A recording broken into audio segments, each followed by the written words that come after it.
Takshashila brought to you by Nepal Mega College, Babar Mahal, Kathmandu. Mega Center for Excellence.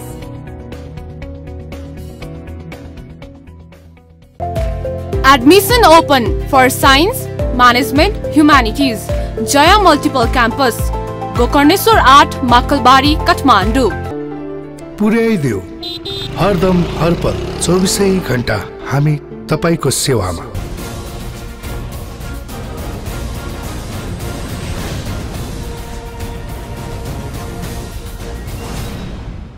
नमस्कार, तक्षशिलामा यहाँलाई हार्दिक स्वागत छ। म प्रकाश गिरी। तक्षशिलाको आजको अङ्कमा हामी चर्चा गर्नेछौँ नेपालको अधोगति किन भइरहेको छ। मानिसहरू भन्छन् देश बनेन भनेर, राजनीतिक दलहरूले देश निर्माण गरेर भन्छन्, देश बनेन भन्छन्। 11बाट 12 पास हुने बित्तिकै एउटा विद्यार्थी अब म कुन देश जाने हुँ भनेर उसले हरेक दिन इन्टरनेटमा सर्च गर्न थाल्छ कि म जाने देश कुन हो भनेर खोज्ने। उसको सुरुवात हुन्छ विश्वविद्यालय, म यहाँ पढ्छु भनेर। त्यहाँ गइसकेपछि गर्ने उसको कर्म दोस्रो पाटोको विषय छँदै छ। नेताहरूको भाषण सुन्यो भने यो देश निर्माण हुन सकेन, हामी बनाउँछौँ भनेर ठुला गगनचुम्बी भाषणहरू उनीहरूका प्रशस्तै सुन्न सकिन्छ। तर आज स्थानीय तहको निर्वाचन हुँदै गर्दा कति मानिसलाई हामी देशमा रोजगारी दिन सक्छौँ, यहाँ भएका मानिसलाई कति आशा जगाउन सक्छौँ, विदेशमा भएका मानिसलाई कति फिर्ता गर्न सक्छौँ, या उनीहरूको लागि पनि म नेपाली हुँ भनेर गर्व गर्ने वातावरण कति बनाउन सक्छौँ भनेर हाम्रा राजनीतिक पार्टीहरू, सरकार यिनले कति सोचेका छन् र सोचेका छैनन् भने किन छैन। आज हामी यसमा अलिकति बृहत रूपमा छलफल गर्नेछौँ र हामी चुकेको पाटो कहाँ हो त्यहाँ चर्चा गर्नेछौँ। हामीसँग आज कुराकानीको लागि स्टुडियोमा डाक्टर राजेश अहिराज हुनुहुन्छ। तपाईँलाई स्वागत छ। धन्यवाद। नमस्कार। तपाईँले अचेल राजनीतिक विश्लेषकबाट अध्येता भन्न थाल्नुभयो। धेरै मानिसहरू म राजनीति शास्त्रको विद्यार्थी हुँ भनेको सुन्छु, म भनेको बिस्तारै मानिसले आफूलाई रिथिङ्क गर्न थालेको, पुनर्समीक्षा गर्न थालेको देखिन्छ। तपाईँले अध्ययन गर्दा तपाईँको अनुभवले, अन्तर्क्रियाले के भन्छ कि यो देश किन बनेन? कुराको सुरुवात आज त्यहीबाट गरौँ न। हाम्रो देशमा देशका विरुद्ध दलहरू सक्रिय छ, राज्यका विरुद्धमा सरकारहरू सक्रिय छ, नीतिका विरुद्धमा नेताहरू सक्रिय छ र ज्ञानका विरुद्धमा बुद्धिजीवीहरू सक्रिय छ। यो खालको सक्रियताको सामूहिक दुष्परिणाम हो कि देश आस्थाको केन्द्र बन्न सकेन, व्यवस्थाको केन्द्र बन्यो। अर्थात् यो राज्यसँग नागरिकको सम्पर्क भनेको कर दिने, मत दिने र कुनै खालको कागजात बनाउने वा नवीकरण गर्ने। राज्य भनेको व्यवस्था मात्र होइन, आस्था पनि हो। नेपालीलाई मात्र होइन, विदेशीलाई पनि नेपालमा बसौँ भनेर लाग्ने खालको देश बनाउन सकिने र बन्नुपर्ने प्रबल सम्भावना भएको भूगोल हाम्रो छ। तर हामी कहाँ हाम्रै नयाँ पुस्ता यो देशमा बस्न रुचाउँदैन। हामी कहाँ इमान्दार मान्छेहरू आफ्नो देशमा शिर ठाडो पारेर बाँच्न सकिराखेको छैन। पेसाप्रति इमान्दार भएका व्यक्तिहरूका व्यक्तित्व निर्माण हुन सकिराखेको छैन। हामी कहाँ ज्ञानले जित्न सकिराखेको छैन, भिडले जितिराखेको छ। त किन भयो भन्नुहुन्छ भने हामीले सुरुदेखि नै दल निर्माण गर्यौँ, देश निर्माण गरेनौँ। हामीले प्रारम्भदेखि नै विद्यालयमा पार्टीका विद्यार्थीहरू बनायौँ, शिक्षा क्षेत्रमा लागेका शिक्षकहरूमा पार्टीका मान्छे बनायौँ। हामीले डाक्टरमा पार्टीका मान्छे, वकिलमा पार्टीका मान्छे, न्यायाधीशमा पार्टीका मान्छे, पत्रकारमा पार्टीका मान्छे, सबै ठाउँमा पार्टीका मान्छे बनायौँ। त्यति मात्र होइन, राज्यको तलब खाने कर्मचारीहरूले पनि त्यहाँभित्र पनि पार्टीकै गुटहरू, सङ्गठनहरू, ट्रेड युनियनहरू हामीले बनायौँ।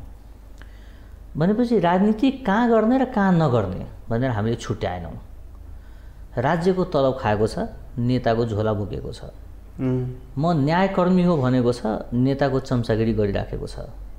म पत्रकार हो भनेको छ, तर दलीयकरणमा रमाइराखेको छ।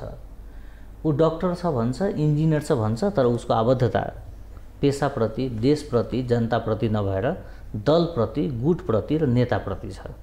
भनेपछि देशलाई दलीयकरण गर्ने काम हामीले गऱ्यौँ। देश नै दलीयकरण भइसकेपछि अर्थात् हामीले निर्माण नै दल गऱ्यौँ। राज्यको प्रयोग, राज्यको साधन स्रोतको प्रयोग, राज्यमा हुने विभिन्न तह र तबका र पदहरूको प्रयोग हामीले दल निर्माणमा गऱ्यौँ, गुट निर्माणमा गऱ्यौँ, नेता निर्माणमा गऱ्यौँ। अनि हाम्रो लगानी जब दल निर्माणमा भयो भने उपलब्धि देश निर्माणमा हुन सक्दैन। किन भनेपछि सम्पूर्ण शक्ति दल निर्माणमा भयो, पार्टी निर्माणमा भयो। पार्टी इज अ पार्ट भन्छ नि होइन, अङ्ग्रेजीमा पनि भन्छ नि, भनेको त्यो सम्पूर्ण त होइन, एउटा अंश हो।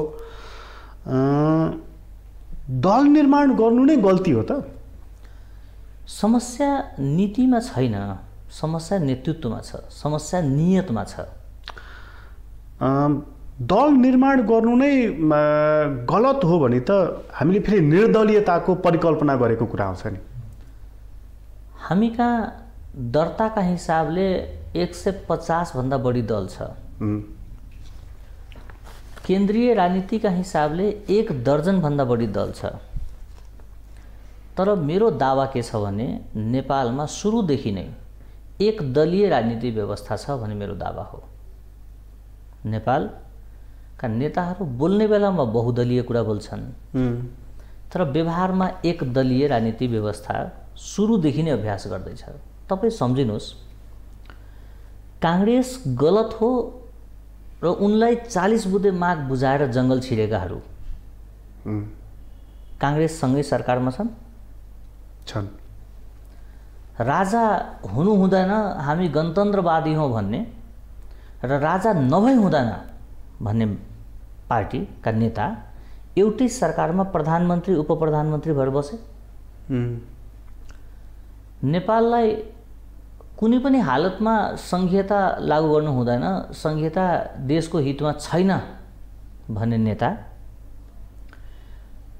नै संघीय संविधानमाथि शपथ खाएर उपप्रधानमन्त्री भए। यो संविधान हाम्रो लागि प्रतिकूल छ, यो कालो हो भनेर संविधान जलाउनेहरू यही ठुला पार्टीको पछि लागेर सरकारमा बसे। भनेपछि सत्तामा बस्न, मन्त्री हुन, सांसद हुन, राज्यका गाडी चढ्न, राज्यको तलब खान, राज्य कोषबाट विदेशिन र राज्यका सम्पूर्ण साधन स्रोतमा कब्जा गर्न सबै विचार भएका व्यक्तिहरू, सबै विचार भएका दलहरू एकै ठाउँमा छन् भने त दुई दलीय अभ्यास कसरी भयो? बहुदल भएन, बहुलवाद पनि भएन, एक दलीय व्यवस्था भयो। वादको हिसाबले चाहिँ फरक भएन। एउटाले दर्ताको हिसाबले, चरित्रको हिसाबले होइन, संरचनाको हिसाबले भयो, व्यवहारको हिसाबले भएन। उनीहरूको दाबी त हामी कम्युनिस्ट हौं भन्छ एउटाले, अर्कोले हामी प्रजातान्त्रिक हौं भन्छ, अर्कोले हामी संवर्धनवादी भन्न थालेको छ, अचेल राइटिस्ट फोर्स भन्न थालेको छ। त्यस हिसाबले वादका हिसाबले पनि उनीहरूले आफूलाई फरक दाबी गरिरहेका छन्, तर देख्दा एउटै चित्र देखिन्छ।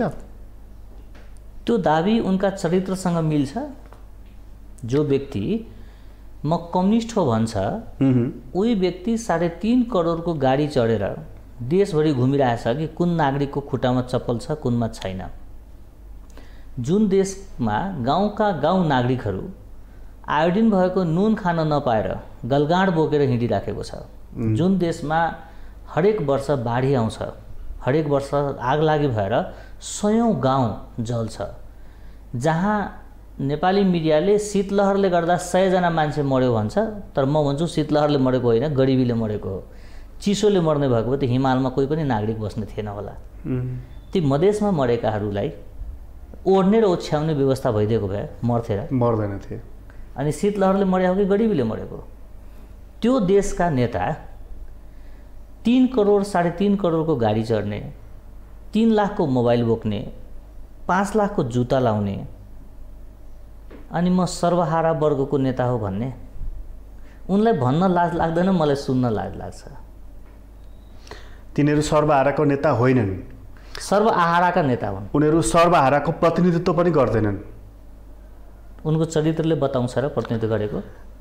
तर अर्को पक्ष, पार्टी स्थापना भएर नेपालमा निर्वाचनको संस्कार सुरु भएको मितिदेखि आजसम्म नागरिकलाई पानी दिन्छु, बिजुली दिन्छु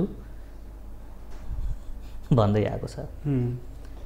पानी र बिजुली उनले दिने र नागरिकले लिने कुरा हो, त्यो त नैसर्गिक अधिकार हो। 21औं शताब्दीमा माग्नुपर्ने कुरा हो। घोषणापत्रमा त्यो लेखिराख्दा ती शब्द पढ्ने सचेत नागरिकका लागि ती लज्जाको विषय हो, भिखको विषय हो, अनुदानको विषय हो कि गर्वको विषय हो? के हो? राज्यको 100% लगानी भएको संस्थानहरू, दूरसञ्चार, खानेपानी संस्थान, खाद्य संस्थान छ नि, जहाँ देशभरिकै नागरिकको करबाट त्यो संस्थान चलिराखेको छ। एकातिर हामीले लोक कल्याणकारी राज्यको कुरा गर्छौँ, अर्कोतिर मेरै देशले, मेरै सरकारले मलाई ग्राहक भनेर शब्द प्रयोग गर्छ। तपाईँ खानेपानीको आफ्नो घरमा राख्नुभएको त्यो रसिद पल्टाएर हेर्नुहोस्, ग्राहक प्रकाश गिरी लेख्या हुन्छ। दूरसञ्चारमा जानुस्, ग्राहक लेख्या छ। बिजुलीमा जानुस्, ग्राहक लेख्या छ। यदि राज्यको लागि म ग्राहक हो भने राज्य त मेरो साउ हो। अनि साउ र ग्राहकको बिचमा के को लोक कल्याणकारी कुरा? ऊ नाफा कमाउन बसेछ, म नाफा दिन बसेछु। ऊ व्यापार गरिरहेछ छैन त? अनि नागरिकलाई चाहिँ करदाता र मतदाता भन्दा माथि उठ्न नदिने, नागरिकले धनियाँको पात, अन्डा, दूध, चामल, पानी सम्म विदेशबाट किन्नुपर्ने। तर शब्दहरूको कुरा सुन्दाखेरि, नेताका कुरा सुन्दाखेरि, घोषणापत्र पढ्दाखेरि झन्झनै स्वर्गमा पुगिसकेको जस्तो, पुग्नै आँटेको जस्तो कुरा हामीले सुन्नुपर्ने। तर मेरो बुझाइ के छ भने आजको मितिमा नेपाल जम्मा एउटा कुरामा आत्मनिर्भर छ, त्यो नेताको भाषण। त्यसमा चाहिँ नेताको भाषण बाहेक यो देश कुनै कुरामा आत्मनिर्भर छैन।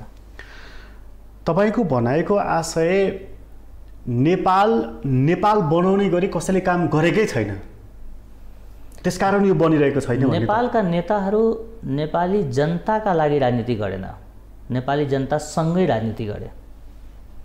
सगोल रूपमा बसिराखेको आम नेपालीलाई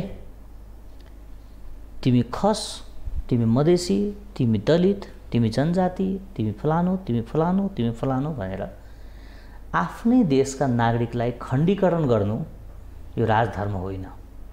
राजधर्मले घृणा, द्वेष, दूरी सिकाउँदैन। र जसले यो गरिराखेको छ वा जसले राजधर्म पालन गर्दैन त्यसलाई नेता कसरी भन्न मिल्छ? तपाईको अर्थमा राजनीति के हो? राजनीति भनेको देश र जनताको हितमा गरिने सकारात्मक अभ्यास हो, जसले नागरिक र माटोलाई लामो समयको लागि लाभ दिन्छ। तर हाम्रो देशका नेताहरू दैनिक घर खर्च चलाए जस्तो राजनीति गर्छ। सधैँ अध्यक्ष भइराख्नुपर्ने, सधैँ मन्त्री भइराख्नुपर्ने, सधैँ उसैले ग्राहक खोजेर राज्यका पदहरू बाँटिराख्नुपर्ने, अनि पार्टीकै मान्छे इन्जिनियरमा पठाउने, पार्टीकै मान्छे डाक्टरमा पठाउने, पार्टीकै मान्छे न्यायाधीशमा पठाउने, पार्टीकै मान्छे कर्मचारीमा पठाउने, अनि राज्यका सबै अङ्गमा चाहिँ पार्टीका मान्छे पठाउने। अनि उसैले फेरि के भन्ने भने देश नबन्नुको कारण चाहिँ फलानु पार्टीको कर्मचारी रहेछ भन्ने। नेताहरूले पार्टीको मान्छेलाई न्यायाधीश बनाउने अनि भाषणमा चाहिँ न्यायालय राजनीतिकरण गर्नु हुँदैन पनि भन्ने। नेताहरूले हरेक पार्टीमा पत्रकारको वर्गीय मञ्च खोल्ने, त्यही नेताले चाहिँ पत्रकारितामा राजनीतिकरण गर्नु हुँदैन, पत्रकारहरू कुनै पार्टी विशेषको हुँदैन पनि भन्ने। यो जाल झेल, शब्द जाल। तर समग्रमा मेरो बुझाइ के छ भने हाम्रा देशका नेताहरू, हाम्रा देशका भक्तहरू, तपाईले त्यसलाई कार्यकर्ता भन्न रुचाउनुहुन्छ होला, भन्दा हुन्छ, म चाहिँ भक्त भन्छु। ती पार्टीमा लागेका भक्तहरू जसले सही र गलतको आकलन गर्न सक्दैन, सही र गलतका आधारमा बोल्न सक्दैन, यी सबैलाई एउटै टेबलमा राख्ने हो भने यो देश नबन्नुको पछाडि जम्मा एउटा कारण छ, त्यो भनेको बेइमान नेतृत्व र गुलाम बुद्धिजीवी। बेइमान नेतृत्व र गुलाम बुद्धिजीवी, त्यो चाहिँ अवसरको अभावले बुद्धिजीवी गुलाम भएका हुन् कि त्यो रगतमै मिसिएको छ गुलामी? लक्ष्य के हो भन्ने कुरा पहिला तय नभएपछि भौतारिएको हो। पहिला के हुन्थ्यो भने मान्छेको शरीर मर्थ्यो, आत्मा भड्किन्थ्यो। पहिला हाम्रो देशमा के भएको छ भने आत्मा मरिसकेको छ, शरीर भड्किराखेको छ। 5 पटक राजदूत भएर पुगेको छैन, 7 पटक बन्नुपर्ने। 11 चोटि मन्त्री भएर पुगेको छैन, 15 पटक बन्नुपर्ने। उनलाई के लागिरहेछ भने म जसरी पनि यो पाउनुपर्छ र त्यो प्राप्ति जसको न कुनै इतिहास छ, न कुनै भूगोल छ, न कुनै सम्झना छ। तपाईँ आम नागरिकलाई सोध्नु, एकदम सामान्य नागरिकलाई तपाईँ सोध्नु के तपाईँको हजुरबुवाको जन्म मिति याद छ भने सोध्नु तपाईँ, उसले छैन भन्छ अधिकांश मान्छेले। के हजुरआमाको नारायणको नाम तपाईँलाई थाहा छ भने सोध्नुभयो भने अधिकांशले छैन भन्छ। तर हाम्रा नेता यसरी बाँचिराखेको छ कि एउटा नेता यदि 5000 वर्षभन्दा पहिला मर्यो भने यमराजले उसलाई अन्याय गरेको ठहरिन्छ। त्यो सोचमा बाँचिराखेको छ कि म अजम्बरी हो। सत्य कुरा त के हो भने हाम्रा यी नेताहरू देशका विरुद्ध, जनताका विरुद्ध मात्र राजनीति गरेको होइन, आफ्ना परिवारका विरुद्धमा राजनीति गर्दैछन्, आफ्ना व्यक्तित्वका विरुद्धमा राजनीति गर्दैछन्, आफ्ना सन्ततिका विरुद्धमा राजनीति गर्दैछन्। उनले गरेका कुकर्मका असर उनीपछि उनका परिवारलाई, उनका वंशलाई भोग्नुपर्छ। आम नेपालीले उनको परिवारलाई श्रद्धाको नजरले हेर्दैन, सम्मान गर्दैन। उनीहरूलाई यो छुट छ कि छैन कि म जनताबाट निर्वाचित, अनुमोदित भएर आएको हुँ, मन पराएर आएको हुँ भन्ने छुट छ कि छैन? अथवा उनीहरूको यो तर्कलाई तपाईँ मान्नुहुन्छ कि मान्नुहुन्न? मलाई लाग्छ तकरिबन 98% नेपालका जनप्रतिनिधिलाई ऊ पार्टी प्रतिनिधि हो कि जनप्रतिनिधि हो भन्ने प्रश्न छैन, उसलाई प्रतिनिधि र निधिपति बीचको दूरी थाहा छैन। उनलाई नेता र कार्यकर्ता भनेका एउटा पार्टीको सहयात्री हुन्, सहधर्मी हुन्, सहकार्य गर्नुपर्छ भन्ने सोच छैन। उनलाई के थाहा छ भने नेताले जे भन्छ म त्यसलाई हुबहु पालन गर्नुपर्छ। मेरो नेताले गरेका सबै गलत कुरा ठिक हुन्, अर्को पार्टीले गरेका सबै सही कुरा गलत हुन्। अर्थात् विनिङ बाई डिफल्टमा बाँचिराखेको छ। राजनीतिको केन्द्र देश र जनता नभएको कारण, राजनीतिको केन्द्र व्यक्ति र गुट भएका कारण हामी कहाँ देश दोहनको विषयवस्तु बन्यो, देश निर्माणको विषय बनेन। यो बहस पनि लामै भयो नि होइन? राज्य दोहनको, देश दोहनको, भ्रष्टाचारको, यसलाई नियन्त्रण गर्नुपर्छ भन्ने कुराको अंशमा पनि नियन्त्रण नहुनुको, अंशमा पनि सुधार नहुनुको कारण चाहिँ के त फेरि? जसले भ्रष्टाचार नियन्त्रण गर्नुपर्ने उसैको नियुक्ति नेताले गर्दैपछि, जसले न्याय गर्नुपर्ने, न्यायाधीश हुनुपर्ने उसैको नियुक्ति नेताले गर्दैपछि, जसले कानुनी राज्य पालन गराउनको लागि पुलिसिङ गर्नुपर्ने, सुरक्षा निकाय चलाउनु पर्ने उसैको नियुक्ति नेताले गर्दैपछि आत्मबल कहाँबाट ल्याउने? त्यसो भए यो कुरामा सुधार गर्नको लागि अहिले एउटा खुब चलिराखेको छ नि, भ्रष्टाचार गर्नु भनेको आमाको रगत खानु हो भनेर यो अहिले कसम खान थाल्ने अहिले खुब चलन चलिरहेको छ। एउटा पार्टीले यसलाई चलनमा ल्याएर राप्रपाले अरूले पनि प्रयोगमा ल्याएर देख्दैछु म। अलि अगाडि एकजना प्रशासक हुनुहुन्थ्यो, भ्रष्टाचारीलाई किरा परोस् भनेर उहाँले चलाउनु भयो। स्वयं मुख्य सचिव हुनुहुन्थ्यो तर उहाँले चलाउनु भयो। अब यो कसमले चाहिँ काम गर्छ यो देशलाई? नेपालका कुन चाहिँ मन्त्रीले शपथ ग्रहणमा म देशको अहितमा काम गर्छु र भ्रष्टाचार गर्छु भनेर शपथ खाएको छ? छैन नि। भ्रष्टाचार नियन्त्रण गर्ने निकायकादेखि लिएर राज्यका जिम्मेवार निकायका हर एक व्यक्तिले शपथ खाएको छ र खाँदै आएको छ। एउटै मन्त्री आफ्नै जीवनमा 15 पटक मन्त्री भइराख्दा 15 पटक शपथ खान्छ, तर के हो, भ्रष्टाचार रोक्यो? रोकेन। यो देशमा जबसम्म नेताको मनमा डर निर्माण हुँदैन तबसम्म यो देश बन्दैन। डर, प्रजातन्त्रमा डर भन्ने वस्तु त फेरि रहँदैन हैन? रहन्छ। तपाईँ कानुनको डर, तपाईँ निर्भीक स्वतन्त्र चयन गर्ने अधिकार भएपछि प्रजातन्त्र हुन्छ नि हैन? होइन। प्रजातन्त्रमा नेतृत्वलाई कानुनको डर हुनुपर्छ, मातृभूमिको डर हुनुपर्छ, आफ्नो नैतिकताको डर हुनुपर्छ, आफ्नो नागरिकको डर हुनुपर्छ, आफ्नै पार्टीका कार्यकर्तासँग डर हुनुपर्छ। तर हामी कहाँ के भएको छ भने कोही एकजनाले अदालतमा गएर वा बाहिर प्रहरीमा गएर वा सार्वजनिक ठाउँमा वा फेसबुकमा ट्विटरमा हो मैले गाडी चोरेको हो भन्यो भने त्यो सजायको भागीदार हुन्छ। तर त्यही देशमा कोही मान्छे मञ्चमा चढेर मैले 5000 मान्छे मारेको छु भन्दाखेरि न्यायाधीशहरू कहाँ लुक्छ। अरबका अरब खाइदिएको हुँ भन्दाखेरि पनि कुरा अघि बढ्दैन। अनि कानुनको प्रयोग व्यक्ति हेरेर, उसको जात हेरेर, उसको पार्टी हेरेर, उसको वैदेशिक आबद्धता हेरेर कानुनको प्रयोग गर्ने हो भने देश कसरी अगाडि बढ्छ? नेतालाई जबसम्म डर हुँदैन तबसम्म भ्रष्टाचार नियन्त्रण हुँदैन। भ्रष्टाचार प्रधान समस्या होइन। मूल समस्या के हो? जुन भन्छन् नि हिरामा किरा परेको भन्छ नि, तपाईँको नजरमा चाहिँ हिरामा किरा चाहिँ के हो? किरा चाहिँ को हो? मैले अघि पनि यहाँलाई आग्रह गरेँ कि नेतृत्व बेइमान हुनु र बुद्धिजीवी गुलाम हुनु यो देशको प्रधान समस्या हो। तपाईले म उदाहरणको लागि बताउँछु। एउटा नेताले केही दिन पहिला जनतालाई धम्कायो।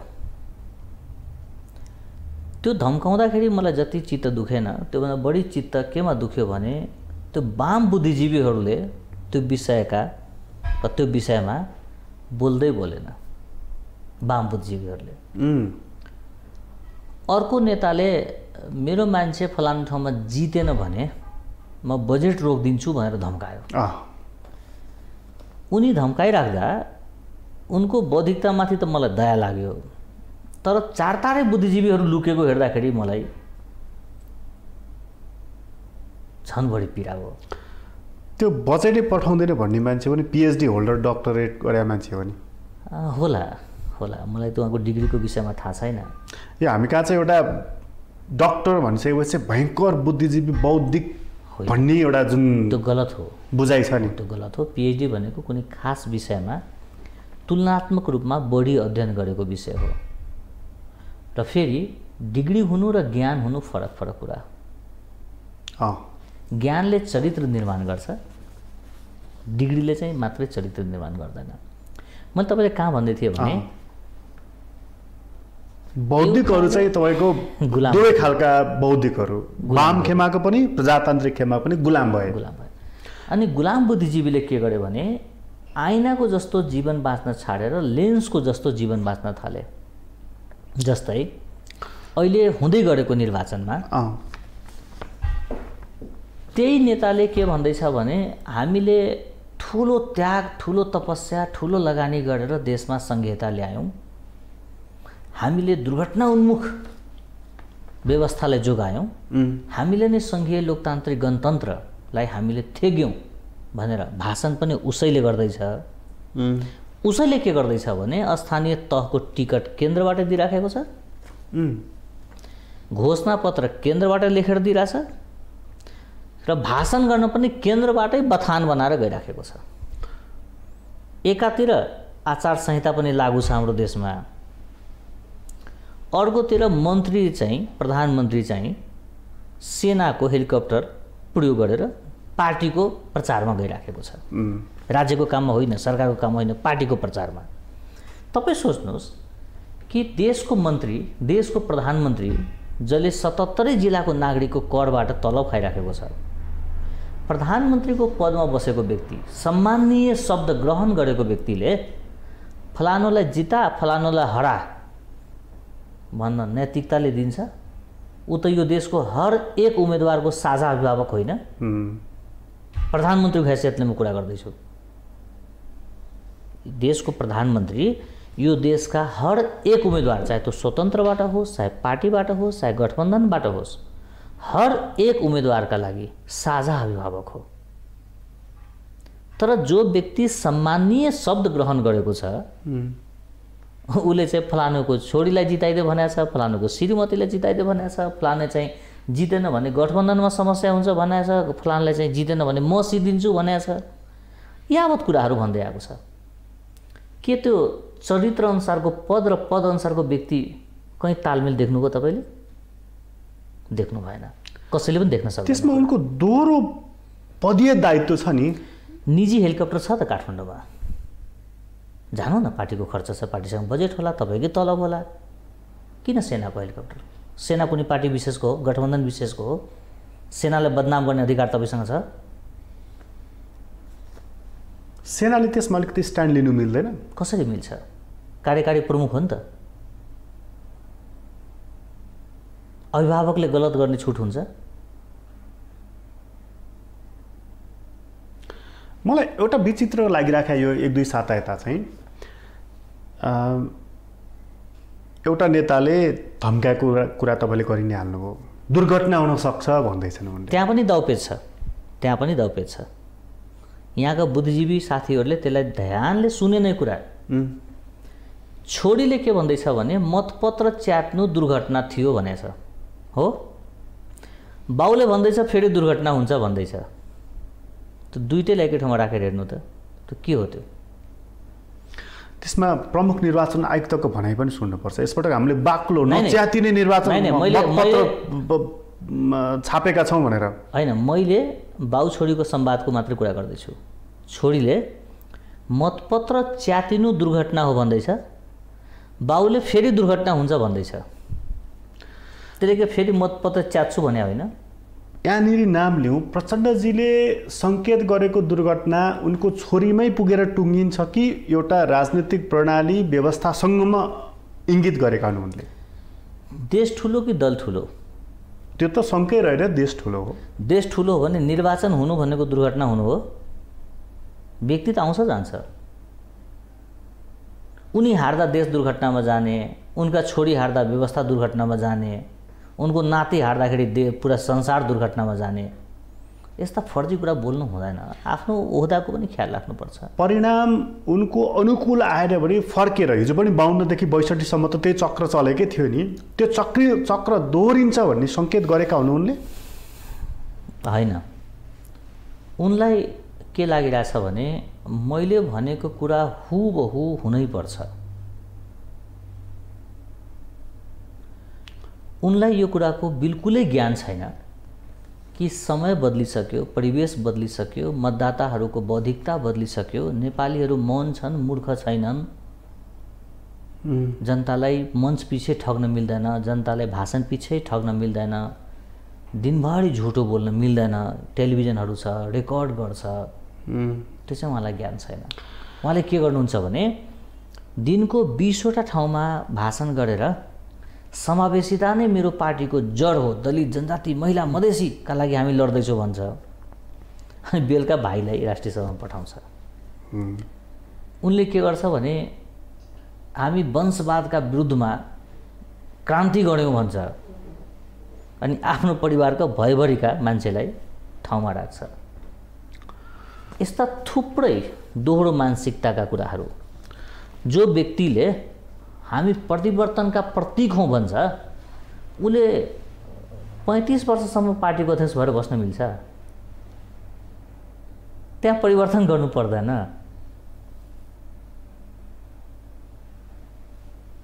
अनि जे कुरा बोल्ने आफूले त्यो कुरा लागू नगर्ने, महात्मा गान्धीले एक ठाउँमा के भन्नुभएको थियो भने कुनै विचार अंगीकार गर्नु र त्यो अनुसारको चरित्र नराख्नु धोका हो। मलाई त चिन्ता कहाँनेरि छ भने जो व्यक्ति यो देशको राजनेता बन्न सक्थ्यो, जो नेताहरू देशलाई विश्वकै प्रतिस्पर्धामा लग्न सक्थ्यो, जसका शेषपछि उनका परिवारलाई देशभरिले आदर गर्न सक्ने सम्भावना थियो, आज ती नेता आफ्नै जीवनकालमा घृणाका पात्र बन्दैछन्, आलोचनाका पात्र बन्दैछन्। उनका परिवारका सदस्यप्रति आम नागरिकको चित्त दुखाइ छ, पीडा छ। 20,000 25,000 का लागि देश छोडेर, परिवार छोडेर, बच्चा छोडेर विदेशिनु परेका युवाहरूको त्यस्ता परिवर्तनकारी भनेर भनाउँदा नेताहरूप्रतिको घृणाको सम्बन्ध छ। त्यो राम्रो होइन। त्यसभए कुनै दुर्घटना हुँदै छैन। मलाई लाग्छ कि जब नेताहरूमा यो खालको दम्भ हुन्छ कि मेरो विकल्प छैन, जब उनीहरू सबै नेता मिलेर संवाद गर्छन् कि यो जनता भनेका हाम्रा रैती हुन् कि तपाईँ कहाँ कि म कहाँ, जान्छ कहाँ, जब नेताको विकल्पमा नेता देखिँदैन त्यसपछि व्यवस्थाको विकल्पमा व्यवस्था खोजिन्छ। आज त्यो ठाउँमा नेपाल आइपुगेको छ। ढिलो भयो कि समस्या नेताबाट सुरु भएर नेतामै पुगेर फेरि ठोकिन्छ र बारम्बार ठोकिन्छ भने तपाईँले भनिहाल्नुभयो व्यवस्थाको विकल्प मानिसले खोज्न थाल्छन् भनेर। यदि सङ्घीय लोकतान्त्रिक गणतन्त्रात्मक व्यवस्था पनि ठिक छैन भने उत्तम विकल्प नेपालको लागि के हो? व्यवस्था आफैमा खराब होइन। जस्तै तपाईँले कुनै गाडी किन्नुभयो भने तपाईँ ड्राइभरको हैसियतले बसिसकेपछि गाडी दुर्घटना हुँदा गाडीको दोष होइन, तपाईँको दोष हो। तपाईँले भन्ने बेलामा बाटो ठिक थिएन भन्नुहोला, जाम थिए भन्नुहोला, ब्रेक फेल भयो भन्नुहोला। तर अघि तपाईँ भन्दै हुनुहुन्थ्यो नि कि विकल्प खोज्नु पनि विलम्ब भइसक्यो नेपालमा भनेर।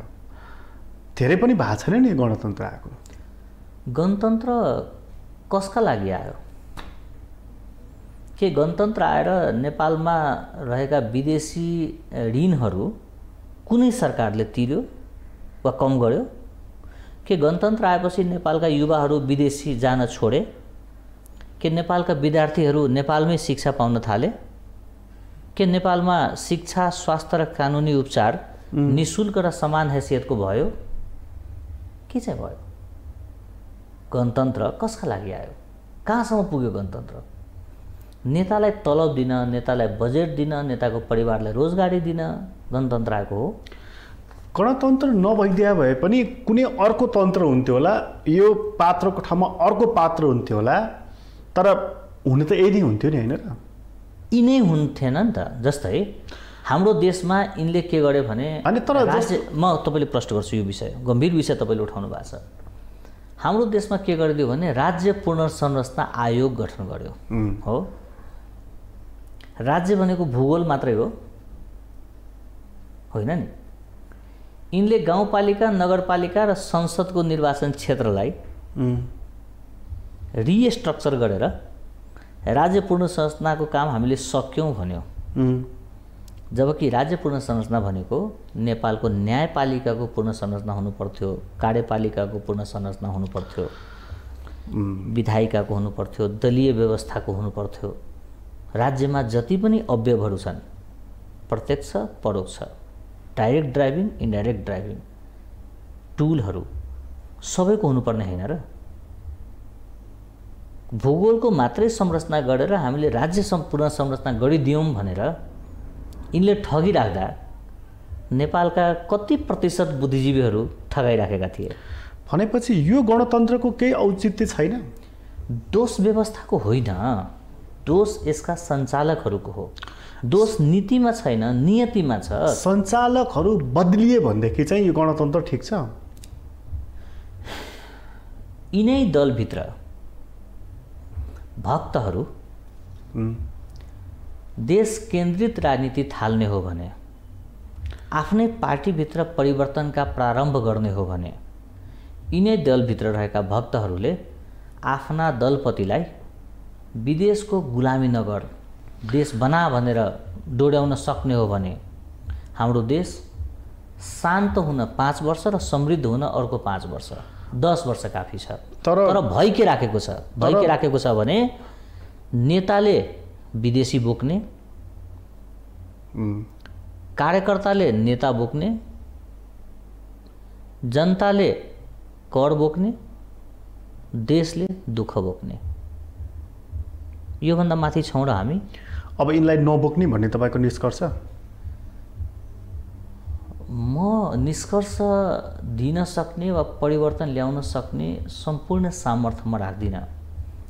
तर मेरो बुझाइ के छ भने नेताले नीति बनाउने हो, बुद्धिजीवीले सही र गलत छुट्याउने हो, भक्तहरूले कार्यकर्ताको हैसियतमा आएर आफू चाहिँ नेताको गुलाम होइन, रैती होइन, वैचारिक बहस हुनुपर्छ। काङ्ग्रेस जस्तो हुनुपर्छ, कम्युनिस्ट जस्तो हुनुपर्छ भनेर पार्टीमा शुद्धिकरण गर्ने कामहरू वा जसले जुन जिम्मेवारी पाएको छ, जसले जुन आवरणमा छ, यो अनुसारको चरित्रमा यो व्यवस्थाको विकल्प खोज्ने हो भनेदेखि तपाईँले अध्ययन गर्दै गर्दै जाँदा उत्तम विकल्प चाहिँ के भेटाउनु हो? संसारमा देखिएका व्यवस्थाहरूमध्ये गणतन्त्र उत्तम व्यवस्था हो। तर कसैको नाम बुद्धि बहादुर हुँदैमा उसले पिएचडी गर्नै पर्ने र उसँग बुद्धि अथाह हुनै पर्ने जरुरी छैन। कसैको नाम लक्ष्मी प्रसाद हुँदैमा संसारकै धनी व्यक्ति हुनुपर्छ भन्ने जरुरी छैन। हामी कहाँ दोष व्यवस्थामा होइन, हामी कहाँ दोष सञ्चालकहरूमा हो, नेताहरूमा हो। नेताहरूको जनता ठग्ने, देश ठग्ने जुन एउटा सामूहिक क्रियाकलाप छ। विकल्प के त मैले खोजिरहेको? विकल्प के हो? विकल्प बडा आसान छ। हेर्नुहोस्, विकल्प के छ भने सामाजिक लेखा परीक्षाका जिम्मेवारी पाएका व्यक्तिहरू आफ्ना धर्म निर्वाह गर्ने, न्यायालयले आफ्नो धर्म निर्वाह गर्ने। न्यायालयमा गाई चोरेको, भैँसी चोरेको, कुखुरा चोरेको मुद्दाहरू चाहिँ जनताका मुद्दा फटाफट फैसला हुने। एउटा किसानले कुनै कारणले अर्को किसानलाई के कुरा गर्यो र त्यो किसान बित्यो भने तपाईँ फटाफटी ठुल्ठुला मुद्दा जुन मुद्दाहरू परेका छन् अब जुन मुद्दा पर्नेवाला छन् तिनका मुद्दाहरू किनारा लागेर नेताहरू फटाफट जेलभित्र गएको हेर्न चाहनुहुन्छ? होइन, म चाहिँ राजनीति र अपराध छुटिन चाहन्छु। म चाहन्छु राजनीति र अपराध फरक कुरा हो। अपराध गर्नेले सजाय पाउनुपर्छ, राजनीति गर्नेले सम्मान पाउनुपर्छ। राजनीतिको अपराधीकरण र अपराधको राजनीतिकरण गर्ने काम जुन न्यायालयले गर्दैछ त्यो देशद्रोह हो, त्यो राज्यमाथिको अपराध हो, त्यो माटोको माथिको बोझ हो। त्यो कुराहरू राजनीतिको अपराधीकरण र अपराधको राजनीतिकरण हुँदैन। आफ्नै देशको बैंक लुट्ने, आफ्नै देशको पुल भत्काउने, आफ्नै देशको रेलिङ भाँच्ने यो समृद्धिको लागि लडिएका लडाई होइनन्, यो क्रान्ति होइनन्। यो गठबन्धनको आयु कति देख्नुहुन्छ? यो सिद्धान्तमा आधारित गठबन्धन हो कि स्वार्थमा आधारित गठबन्धन हो? निश्चित छ स्वार्थमा आधारित हो, जसलाई उहाँहरूले दूरकालसम्म रणनीतिक ढङ्गबाट हामीले गरेका छौँ भन्न थाल्नु भएको छ। अचेल त्यसको अलग व्याख्या हुन जरुरी छ। यो भावमा वैशाख 30 गते मृत्युवरण गर्छ, संरचनामा 1 महिना लाग्ला। केपी ओलीले भन्दै गरेको असार 17 गते ठुलै गडबडी हुनेवाला छ। उहाँले भन्नुभएको कुराको जवाब कि त उहाँले दिनुपर्छ कि उहाँको पार्टीको प्रवक्ताले दिनुपर्छ।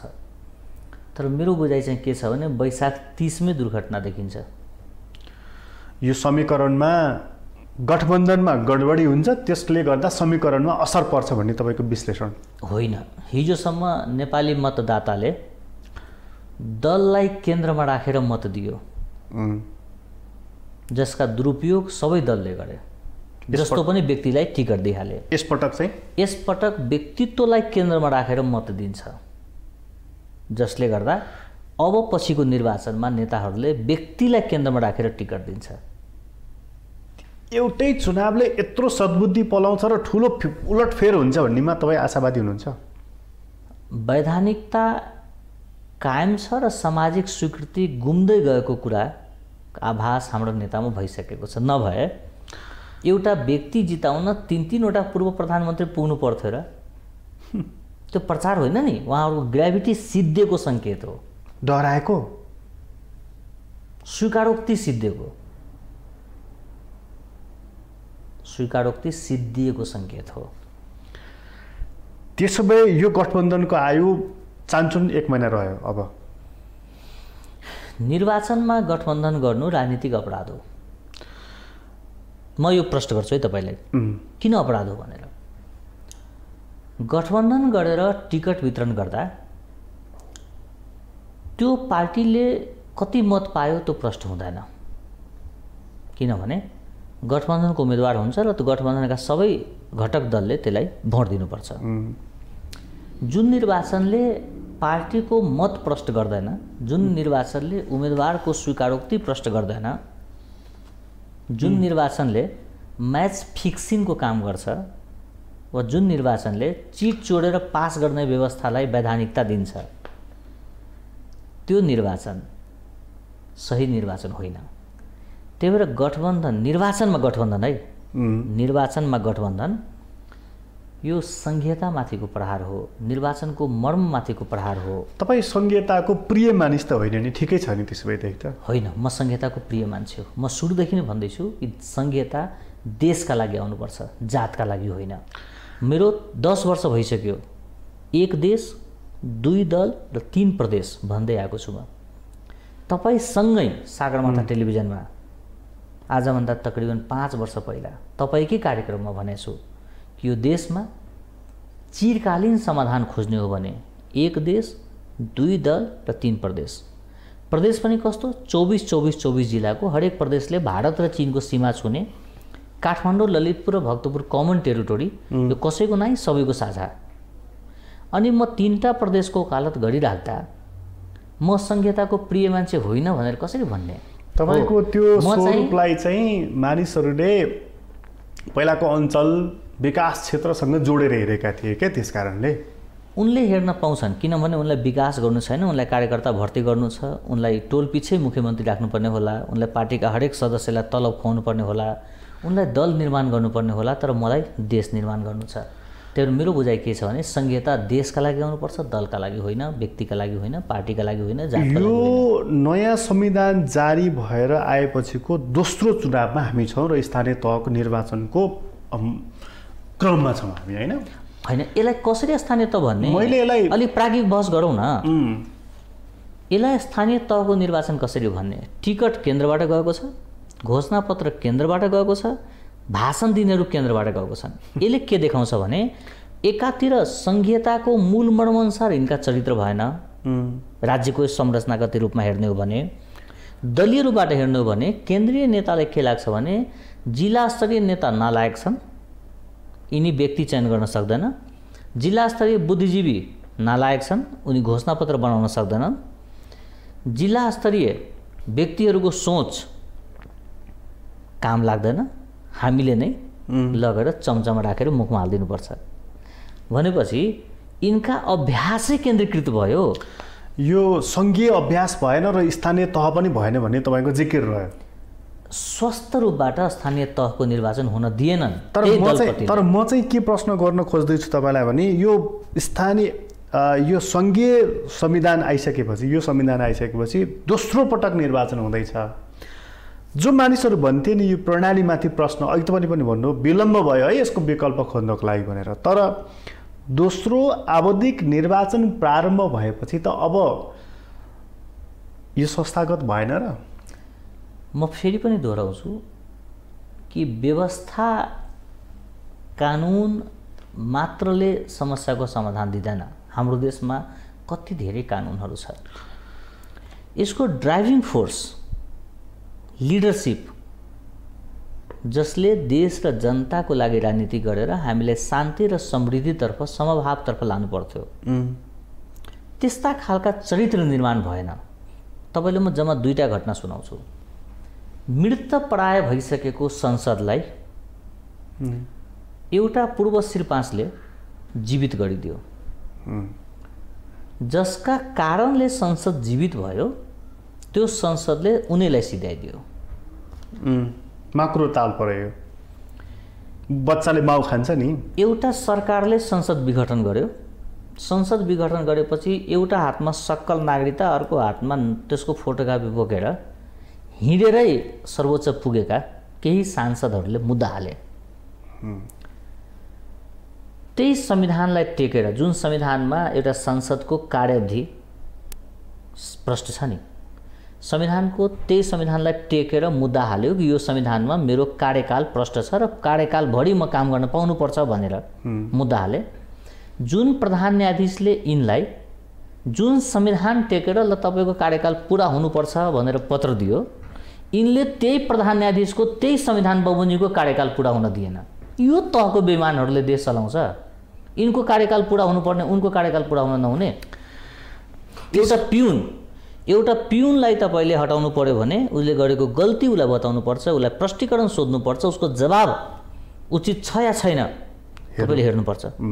तर तपाईँले देशको प्रतिनिधि राजदूतहरूलाई फिर्ता बोलाउने, त्यो पनि त्यो सरकारले जसले आफ्नो कार्यकाल पुरा हुन पाउनुपर्छ भनेर सर्वोच्चबाट पत्र लिएर आएको छ। यी नेताको कार्यकाल पुरा हुनुपर्ने, त्यो राजदूतको कार्यकाल पुरा हुन नहुने, अनि त्यो राजदूतले त्यो नेताले कसरी सम्मान गर्छ? यो त बेइमानी हो। त्यसपछि यो दलतन्त्रको विकल्प राजतन्त्र हो? होइन, किनभने विश्वमा थुप्रै मुलुकहरू जहाँ राजतन्त्र छ तर मुलुक समृद्ध छ। विश्वमा थुप्रै मुलुकहरू जहाँ गणतन्त्र छ तर देश कङ्गाल भएको छ। विश्वका थुप्रै मुलुकहरू जहाँ गणतन्त्र भएका कारणले देश समृद्ध भएको छ। कतिपय मुलुकहरू जहाँ राजतन्त्र हटाइएपछि देश समृद्ध भएको छ। समस्या व्यवस्थामा, समस्या कानुनमा होइन, समस्या चाहिँ दलीय सिन्डिकेटमा हो। सामान्य बुझाइ, आम नागरिकले बुझ्नुपर्ने कुरा म सबैले भन्छु, म सकिहाल्छु, एकदम सामान्य रूपमा बुझौँ न। यो देशमा पान परागको एउटा फ्याक्ट्री छैन हो, सुपारी अर्बौंमा आउँछ, त कसका लागि आउँछ र कहाँ तस्करी हुन्छ?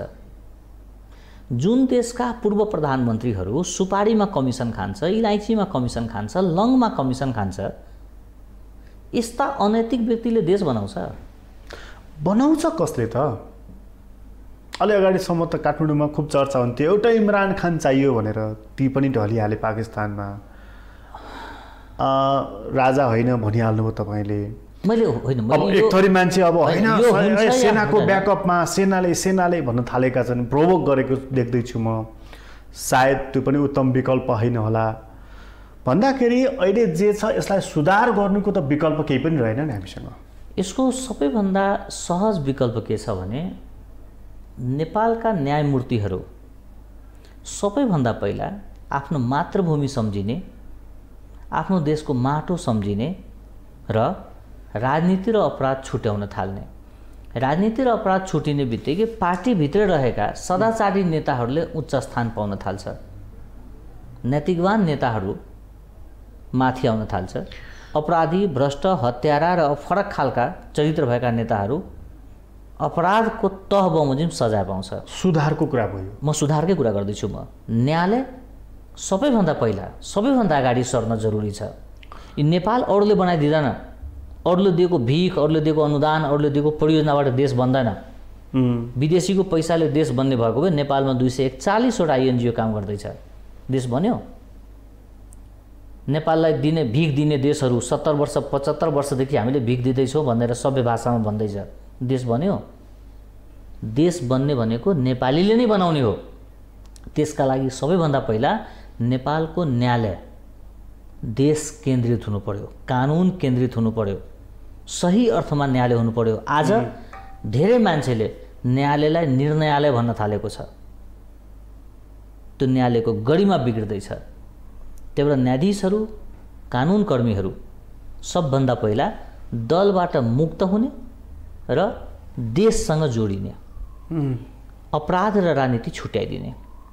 राजनीति र अपराध छुटिने बित्तिकै सदाचारी नेताहरू बाहिर आउँछ। त्यसपछि दोस्रो काम भनेको जनप्रतिनिधिलाई तलब र बजेट नदिने। जनप्रतिनिधिले वा नेताले नीति बनाउने हो, बजेट बोक्ने होइन।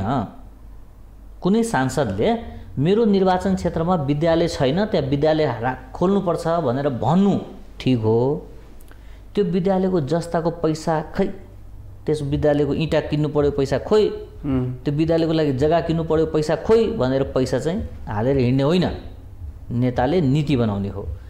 जब तपाईँले नेतालाई संसदीय बजेटबाट वा अन्य खालको बजेटबाट हटाउनुहुन्छ, जब तपाईँले नेतालाई तलब दिन बन्द गर्नुपर्छ, त बन्द गर्नुहुन्छ, अनि यो खालको धेरै पैसा खर्च गरेर धेरै एक्सर्साइज गरेर मान्छे सांसद हुन रुचाउँदैन। अहिले के छ भने 10 करोड लगानी गरेर 40 करोड कमाउन सकिन्छ भनेर हिसाब, यो त उद्योग भइरहेको उद्योग भयो, अनि मान्छे जसरी पनि लगानी गर्ने र जसरी पनि जित्ने। यो सुधारका चाहिँ उपायहरू भयो। दोस्रो यो हो नेता बजेटबाट मुक्त हुने बित्तिकै तपाईँ हेरौँ न, एकातिर हामीले के भन्दैछौँ भने नो वर्क नो पे भन्दैछौँ हो, अर्कोतिर वर्षमा 3 महिना 4 महिना संसद चलाएर 12 महिनाको तलब नेताले खान्छ। त्यो पनि त्यो देशको नेताले जो देश ऋणमा छ, विदेशीको ऋणमा छ, जुन देशका युवाहरू विदेशीको छ, खेतहरू बाँझो छ, जो देश धनियाँको पातमा पनि आत्मनिर्भर छैन, अन्डामा आत्मनिर्भर छैन, दुधमा आत्मनिर्भर छैन, तरकारीमा आत्मनिर्भर छैन, त्यो देशको नेता कामै नगरी तलब खान्छ। त्यो पनि एक दुईवटा नेता होइन, क्विन्टलमा छ जनप्रतिनिधिहरू, तलबीहरू। तलब खानको लागि त निजामती छँदैछ त, सुरक्षाकर्मीहरू छँदैछ त, नेताले पनि तलब किन दिनु पर्यो? वा जसलाई तलब नभई हुँदैन भन्ने भाव छ त्यो मान्छे जागिर खानु नि, राजनीति किन गर्नु? लोकसेवा लडेको हो। के छ भने न्यायालयले राजनीति र अपराध छुट्याउने पहिलो काम। दोस्रो काम, यो गुलाम बुद्धिजीवीहरू, विदेशीको दाना पानीमा बाँचेका नागरिक समाजहरू माटोतिर फर्किने, देशतिर फर्किने, जनतातिर फर्किने। तपाईँ सम्झिनुभयो भने यो देशमा झाडापाखालाले हजारौँ मान्छेहरू बितिराखेको हुन्छ है। सुधार न्यायकर्मीबाट, न्यायालयबाट, त्यसको निरन्तरता बुद्धिजीवीबाट, र त्यो चाहिँ बुद्धिजीवीसम्म आइपुग्नु पर्यो। सामाजिक लेखा परीक्षाका जिम्मेवारी पाएका। र अन्त्यमा यो पनि भनौँ होइन, कार्यकर्ता पनि भक्तको लेभलबाट, भक्त र भगवानको सम्बन्धबाट कार्यकर्ताको लेभलमा आउनु पर्यो उनीहरू पनि। नाइ विकल्प छैन। यदि आएनन् भने यो देश फेरि मैले अघि पनि भने कि दुर्घटना उन्मुख देश छ है।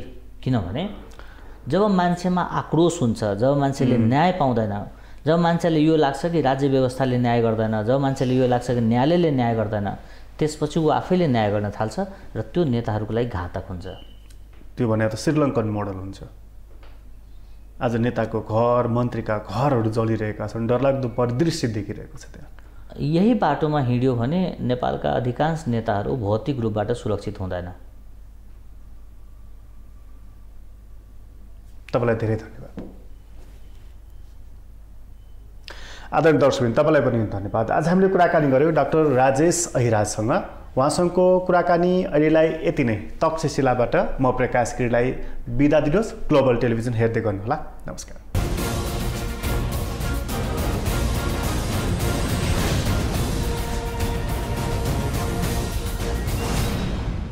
Merit defines you. Knowledge is an elevator to your success. Join Mega.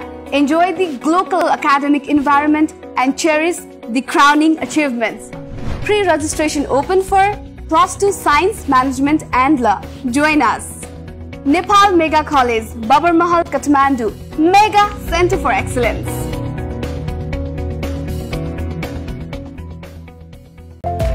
Admission open for Science, Management, Humanities. Jaya Multiple Campus.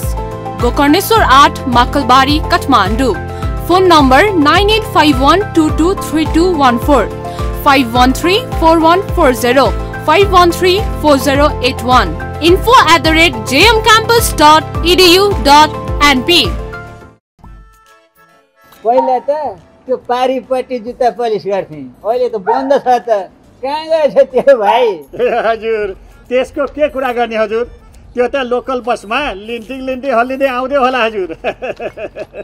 अनि भाइ चाहिँ केमा आउँछौ त टाइममै? म हजुर, म त पुऱ्याइदेउमा आउँछु हजुर। टाइमको पनि बचत, पैसाको पनि बचत। अनि म पनि त सधैँ पुऱ्याइदेउमै चढ्ने गर्छु नि। अहिले पनि पुऱ्याइदेउमै आएको। ओह, पुऱ्याइदेउको भाइ कुरेर बसिरहेछ। पुर्याइदेऊ, हरदम हरपल 24 घण्टा हामी तपाईँको सेवामा।